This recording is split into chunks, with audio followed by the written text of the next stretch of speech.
Ano kaya ang reaksyon ni Johan kapag kinuntsaba ng The Voice team ang kuya niya para subukin ang kanyang pasensya?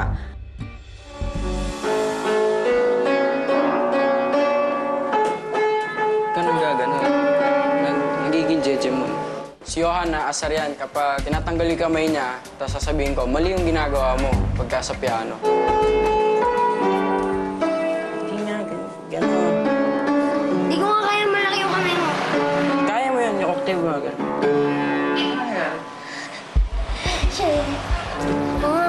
O, dito na ulit. O, mali. Ulit. Namumula na siya, nagagalit na yun. Ang hindi alam ni Johan, kasabot namin ang kuya niya sa pagbibigay ng magandang balita sa kanya.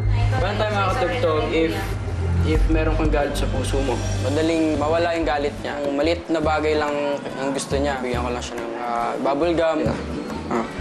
So, Papel lang to eh. hindi, gusto mo.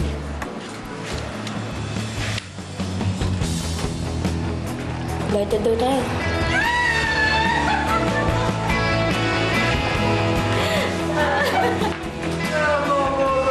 Di mo alam, nakatsaka namin si Kuya. Kala tayo.